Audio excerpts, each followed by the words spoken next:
I feel strongly that effective markets only function with trust and confidence. In 2008, our credit markets froze when confidence was lost, and we know the rest of that story: a credit crisis, a financial crisis, and a great recession.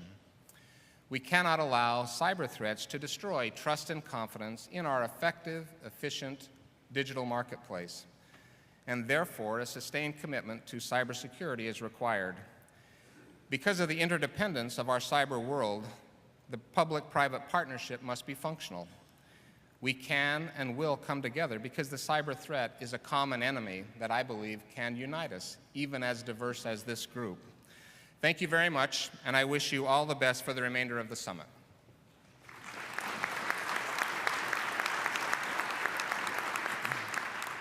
Thank you. Our keynote session is over. We're going to turn the panel over to the honorary chairman of this event, my friend, General Harry Radke. Before we do that, I'm going to announce you all have a piece of paper. How many of you would like to ask a question?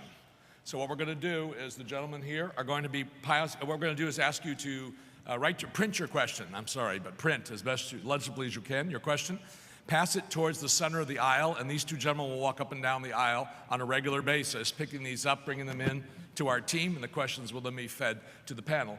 And I understand, Jim Quigley, you're going to stay too, right? So your questions can be to anybody up here, and General Radke will get the questions, and we'll process. So thank you, General Radke.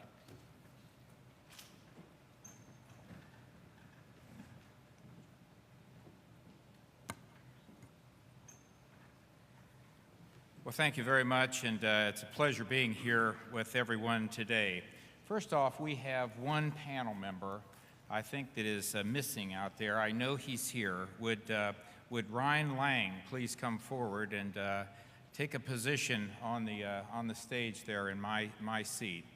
Lang, I know you're out there. Ryan. Within the past 2 years, cyber-related activities have really come about. We didn't talk about cyberspace and cybersecurity, cyber fraud, cyber crime, and all those things with that terminology a little over 2 years ago. But now it has become one of the largest collective international movements and phenomena, I think, in the history of our world.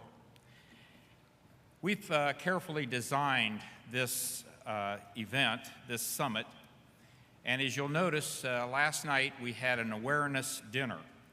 We had 2 panels. The first one was with international pathways to cybersecurity, and then our second panel involved the private-public partnership for cybersecurity. And then today, we've already heard 2 keynotes that are addressing the big challenges facing us. And this cybersecurity is in fact very international in scope. From the government perspective, the comments from General Jones, our National Security Advisor in the United States, and then the statement by Howard Schmidt.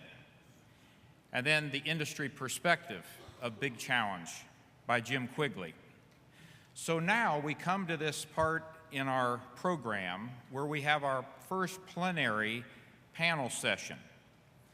And this panel is involving the international responses to cyber attack and cyber crime, 2 of the major areas that we're all dealing with today.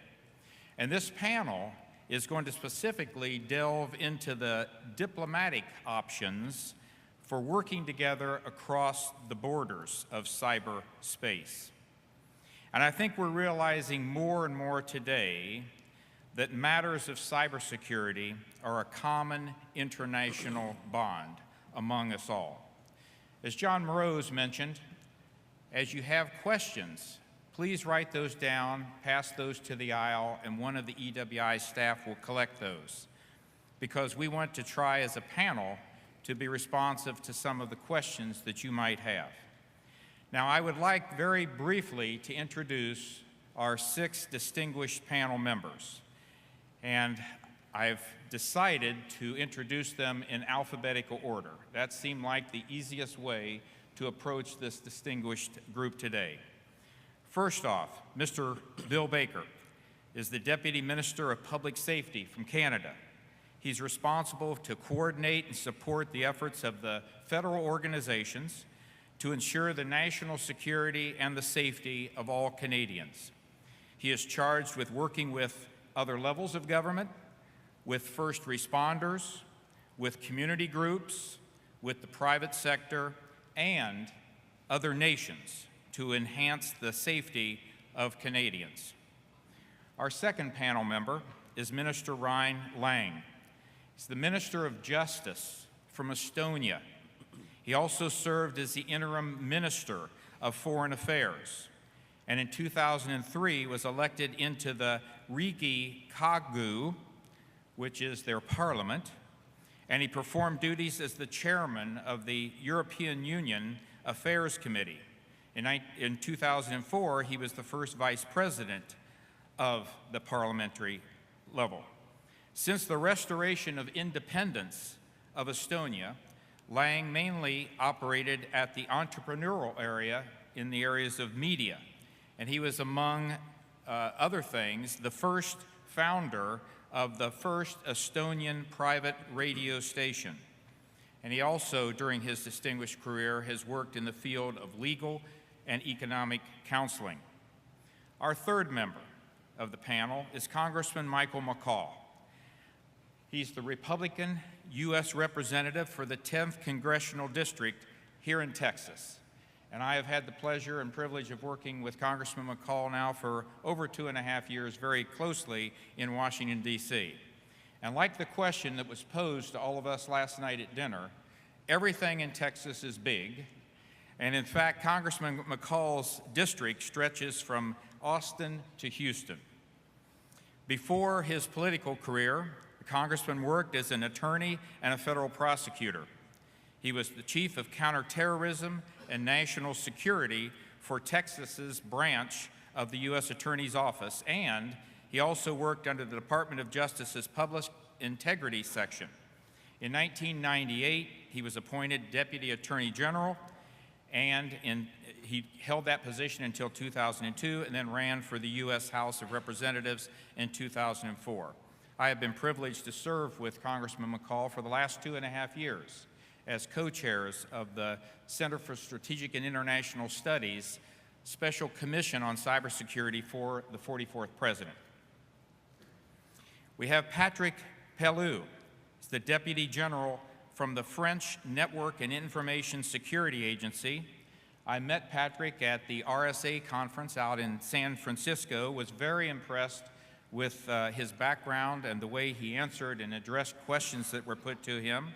Prior to his present position, he was in France Telecommunications for 5 years, at the Ministry of Defense level for 3 years, working in IT, and was a scientific advisor of the General Secretary for Defense and National Security of the Prime Minister's Office. Our fifth panel member, you can see we have a large panel today, Mr. Yasuo Sakamoto is the Counselor, Cabinet Secretariat, Deputy Director of National Information Security Center in Japan. He oversees the missions in information security, development of national strategy, formulation of comprehensive measures for governmental agencies, development of response capabilities, and critical information infrastructure protection, and also works in the area of international strategy. He's continually contributed to policy development in the information communications technology area for the last 20 years in the Japanese government. Our final panelist today is Mr. Howard Schmidt. And of course, he needs no introduction. We heard him speak last night. He gave a keynote a little while ago. But let me just add a personal note, because I've known Howard for many, many years.